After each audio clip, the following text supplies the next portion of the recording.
अस्सलाम वालेकुम, कैसे हैं आप सब। Welcome back to my channel.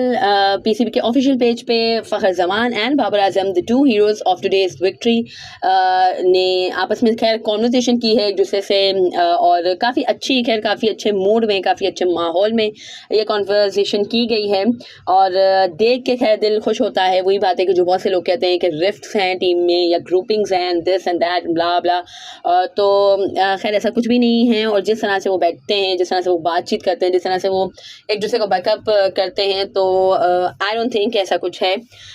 शुरुआत में खैर मुझे लग रहा था, बट लेटर ऑन मैंने यही बोला कि भाई नहीं है टीम में कोई रिफ्ट नहीं है, team is united and gel जिस तरह से वो पहले थी, माशाल्लाह अल्हम्दुलिल्लाह।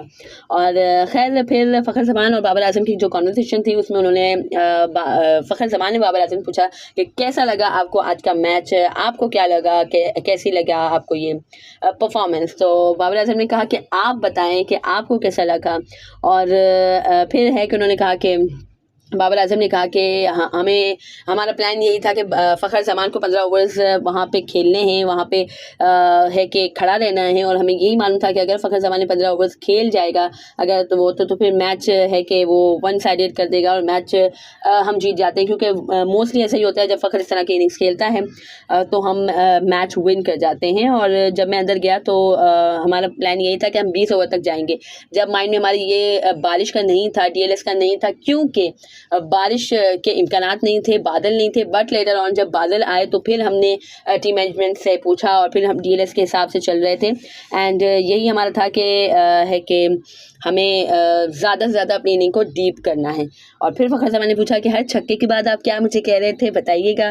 तो फिर स्माइल करते हुए ये सेट के मैं से यही कह रहा था कि जब छक्का लग गया तो अच्छी बात है, बस अब ज़्यादा ज़बरदस्ती नहीं करनी है, यानी वही है कि अननेसेसरी शॉट खेलने में कहीं फ़खर ज़मान आउट ना हो जाए। दैट्स वाई बाबर आजम ने उन्हें एडवाइस किया कि एक छक्का लग गया, अब जो आएगी आपकी एरिया में जो बॉल आएगी गो फॉर इट, बट ज़बरदस्ती नहीं करनी है। बट ही सेड कि ज़बरदस्ती के भी बहुत से इन्होंने छक्के मारे। तो खैर फ़खर ज़मान वाज स्माइलिंग।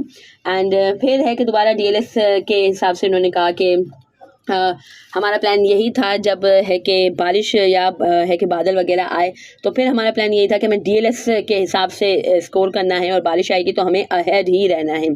और इसके अलावा जो इन्होंने बातचीत की कि फ़खर ज़मान ने कहा कि विकेट बहुत अच्छा था, सीम नहीं हो रहा था, स्विंग नहीं हो रहा था, और साउथी और बॉल का स्विंग ना हो तो फिर आपको वही बात है कि आपको है कि मोमेंटम मिल जाता है और आपको पता चल जाता है कि भाई विकेट में कुछ भी नहीं है और विकेट बहुत ही अच्छा है। उन्होंने कहा कि मैंने जितने भी खेला है अपनी लाइफ में ये सबसे बेस्ट विकेट था।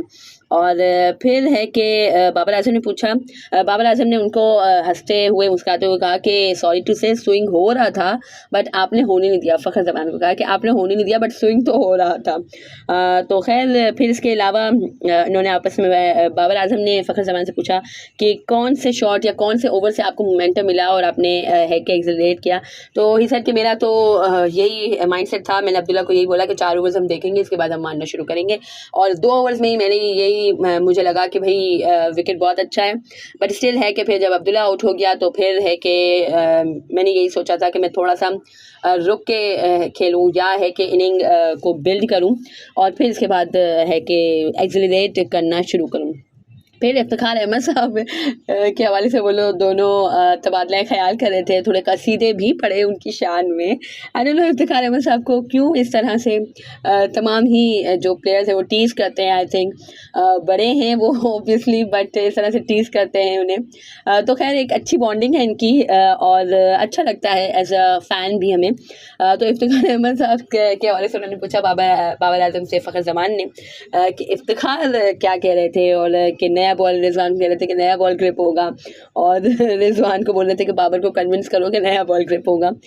तो बाबर आजम ने स्माइल किया एंड सेड कि नहीं, उनको बहुत ज़्यादा एक्सपीरियंस है और जो उनको लगता है वो सही होता है। हमारी टीम में सबसे ज़्यादा एक्सपीरियंस उनके पास ही है। तो फ़खर ज़मान ने दोबारा है कि टुकड़ा जोड़ा कि टीम में या मैनेजमेंट में, ओवरऑल पूरी मैनेजमेंट में। तो उन्होंने कहा कि नहीं, जो उनका एक्सपीरियंस है सबसे ज़्यादा है। और पिच अगर पढ़ना किसी को आती है, उन्होंने कहा कि मैंने पूरे अपने करियर में देखा देखा है कि पिच अगर किसी को अच्छी पढ़ने आती है तो वो मिसबाउल हक को आती है या फिर इफ्तिखार अहमद साहब को।